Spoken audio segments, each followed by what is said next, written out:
Hey, welcome to the Christian Media Marketing Podcast and video show. My name is John. Thanks for hanging out with me today.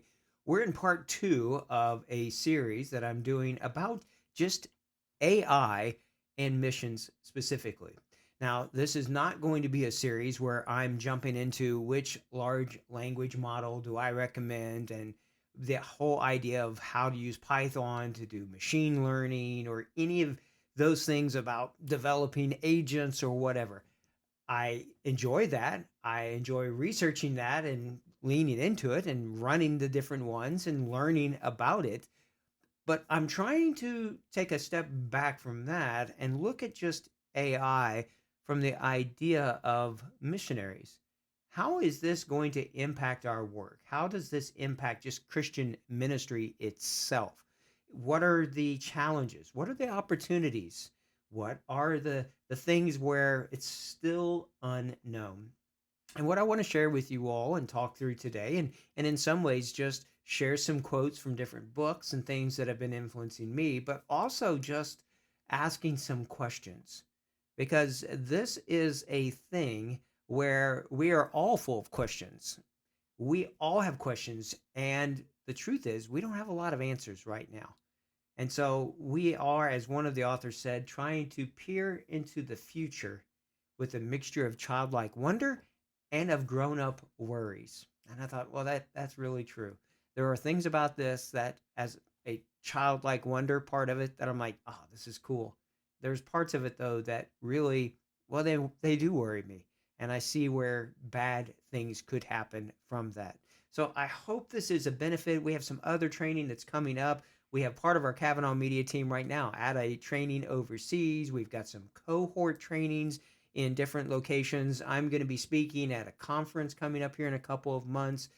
There's research that's happening. We're testing some things. I found a new tool that I love that's helping me with data. So we have a lot to be sharing on this show. But I want to dive into part two of three, at least that's what I'm planning right now, of this series about just AI and mission. So let's jump into today and episode two. And I want to just share about the idea of human perception and AI.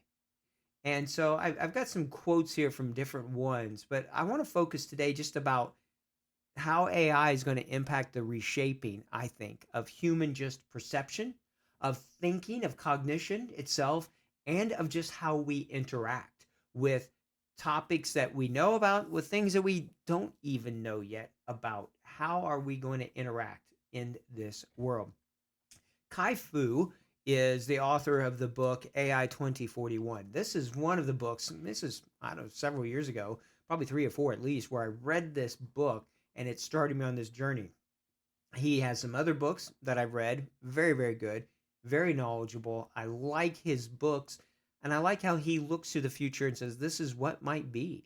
And that book, AI 2041, is a good example of that. There's fiction part and there's application part. But in it, he says major theoretical breakthroughs in AI have finally yielded practical applications that are posed to change our lives. We're seeing that. Okay. So the Chat GPT, Gemini, but way beyond that. It's being used in science and research, so many different things.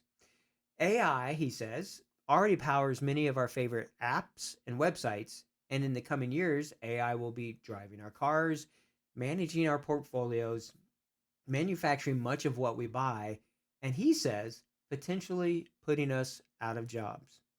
Wow. What about the church work? That job too? Well, obviously he's not referring or thinking of that probably, I would guess. But will AI have a part on it?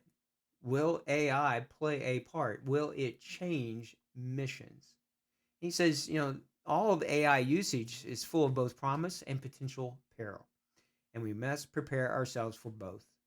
Well, that's what I'm wanting to use this three-part series to do, is to just introduce the subject and to get us to think about it.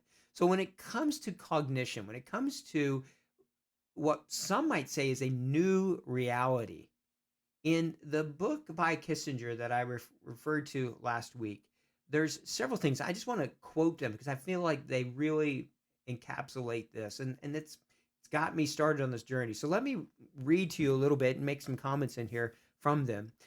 They say in their books that AI did not just process data more quickly than humanly possible, it also detected aspects of reality humans have not yet detected or perhaps cannot detect. AI accesses reality differently from the way that humans access it. And if the feat it is performing are any guide, Kissinger says, it may access different aspects of reality from the ones humans access. So he is saying here that AI just thinks differently. So how will AI's evolution itself affect human perception, cognition, and interaction? And that is the question. So he goes on. He says, what will be AI's impact to be on our culture, our concept of humanity, and in the end, our history? The advent of AI obliges us to confront whether there is a form of logic that humans have not yet achieved or cannot achieve, exploring aspects of reality we have never known and may never directly know. But AI promises to transform all realms of human experience. And that's the part of it that I really want to wrestle through today with you. At the core of its transformation, Kissinger will say, all of this will ultimately occur at the philosophical level, transforming how humans understand reality and our role within it. Even if, he says, even if advances in AI do not produce artificial general intelligence, so AGI, that is software capable of human level performance of any intellectual task and capable of relating tasks and concepts to others across disciplines. The advent of AI, he says, will alter humanity's concept of reality and therefore of itself. So as we think through all of these things, as we think through how AI is working, how it learns, how it uses information, AI accesses reality differently than humans. And so this is the key thing. And when we start talking about faith, that's the part that I'm like, okay, well, what does this mean? What does it mean when for people of how they just engage with scripture, with the realities of scripture? And so AI accesses reality differently than humans. So how does that impact faith? And how does it impact digital discipleship? Now, I'm not going to share this today, but I was interacting with an AI chatbot. This is a long conversation. In fact, I recorded the whole one of it. It was amazing. I kept trying to throw curveballs at it, trying to trick it up, see the biases that it has, and that's was it. It was interesting. I'll put it this way. It did a good job giving biblical answers. It also then at one point started talking about its faith, and I was like, "But you're a bot. Do you have faith?" And then it corrected itself and it came back and said, "Well, I'm incapable of faith." I asked it, "Well, if you achieve AGI, do you think you will have faith?" And its response was, "That is a fantastic question." Well, thank you, AI bot. I think it is a good question of something that we need to be thinking through is the implications for faith and digital discipleship. What does this all mean? When AI can create compelling, hyper personalized content, then it raises challenges to it. Are people engaging with truth or algorithm driven faith formation? Or maybe hallucination or something completely different? So, when we start thinking through here, what are we going to do as AI? This coming wave is coming. We need to think, I believe, in how it works in its decision making and then the content that it is giving out to people. It is, in essence, shaping how people engage with faith. It is as this world where you have humans and machines, and then you have this human machine collaboration that's taking place. So, what does it mean to have AI be the guide for a seeker's spiritual journey? Are they better than we might be? Are they equipped for it? The challenge of ensuring truth in an AI driven faith formation, I think, is one of the things we have to be thinking about. We need to understand that missions and AI is not inherently reflective. What AI does is simply reflects, it simply applies its method and produces a result. It's reflective of what we're putting into it. So, one of the things is that we need to be thinking about what is going into the AI that we have, what is going into the training models, the information that it has. The AI bot that I was working with is, if you were to give it a US denominational label, I'd say it was probably more Baptist than any other ones. So that's going to have, depending upon what information and what resources, it's going to have the biases of the information that's going into it. But as we're going into this, and as we're thinking about the strategies of how we do that, we need to understand what has gone into these agents and the large language models.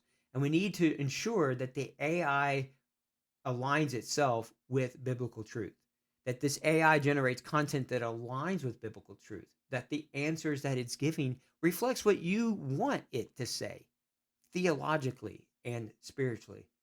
And that process right there needs to be one that we don't rush, that we thoroughly vet and test how it is answering things. And then I think we can be on the path for responsible AI usage for evangelism and discipleship. I have seen AI give wrong answers, and the answers sounded great. They just weren't true. I'll give you one example here. I wanted to go out on a date with my wife, and she had some schoolwork of stuff that she was doing for a course that she was involved in. And I said, how can I help you? What can I do to help you?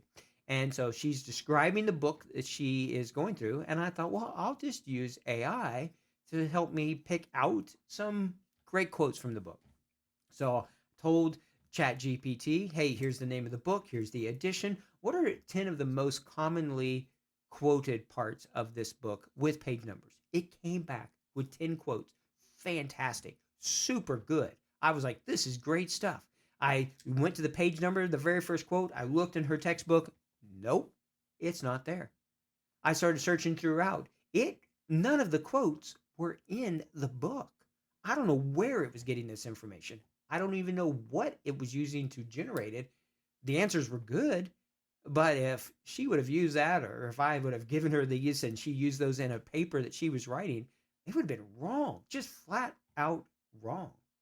And so, yes, I think it's very important for us to ensure that when we use tools, that we're using them theologically in a way where it aligns with what we see as truth. Now, here's the challenge: what you see as truth is not what I see. Yes, we have good creeds and things that we come back to. As I've said for years, you do not have to be my twin to be my brother. You do not have to agree with me on every little thing for you and I to have a brotherhood, a sisterhood, a faith, a family together. But there are things that we do need to be united on. Unfortunately, you can look around and see all the denominations in the world and realize we're not very good at deciding what those things are. And we make many things tests of fellowship over time, or we emphasize certain things over others. And so this is that key of making sure that the AI that we have, and that when a bot is the one responding back to a seeker online without human interaction, that the answers that it is giving are good, solid biblical answers. When we can get to that point, I'm actually really excited about what's going to happen. And so to me, this is all about making sure that the biases aren't as much as we can find. I understand there will always be some in there, just human biases, but addressing these biases, doing all of that, being responsible and good stewards of this technology. In our digital engagements as missionaries, stewardship is not just a duty, it's a privilege. It's important for us to not just jump into the technology and try to use it. It's important for us to be good stewards and to align all of this with truth. We are stewards of God's message in a virtual world. And we are tasked with using every tool and every opportunity responsibly and effectively. And AI as a wave is coming, and it will change this world in ways that we don't even know yet, both for good and for evil. And in fact, that's what I'm going to be sharing about next week. Some of the risks and some of the powers and some of the challenges and the opportunities that are coming. But in all of this, I think we need to embrace our role with seriousness and with joy, knowing that through our efforts, we can share the light of Christ across the digital universe, that we can use these tools to help shape theologically those who are seeking, just as the written word did, just as radio did, just as TV did, but in even a greater way. Because what we're seeing is that AI itself can take things and find insights and realities that maybe humans haven't thought of before. But we'll have to judge that and measure that to the orthodox training from Scripture that we've had over the centuries of time that the canon has been given to us. So that's the challenge. That's the stewardship. That's what we are facing. And I am excited about that, to be honest with you. I think it's going to be an amazing time to be using these tools and finding new, amazing ways in ministry to be enhancing the work that we do. In some ways, I think this is leading us to what I've done some workshops on. I'm glad I'd be happy to do them with you or at your church or wherever. But this idea of a digital church with a physical presence, that's our world. Digital, physical, spiritual, all of these things working together. So we need to make sure that the tools we're using are in alignment with God. So I hope that that gets you thinking. I hope that as you're looking at the different models that are out there and playing with the different tools and stuff that are there, using them in your work, be looking at their answers, be looking at what's happening, look at the biases. And I will be sharing with you next week, Lord willing, just some of these challenges that are there that come along with the opportunities as well. Thank you for those of you who reached out to me, shared with me you're listening to this. Some of you have shared you've already got the book and started reading through it. Great. I hope that you learn a lot. I hope it's a blessing to you, which is what I hope for this show as well. As always, if we can help you in any way, please reach out. Let me know. Until next time, just keep pushing forward, trying to help see that people who are searching have an opportunity to know Jesus and to join him in the renewal of all things. Thanks so much for all you do. Take care and God bless.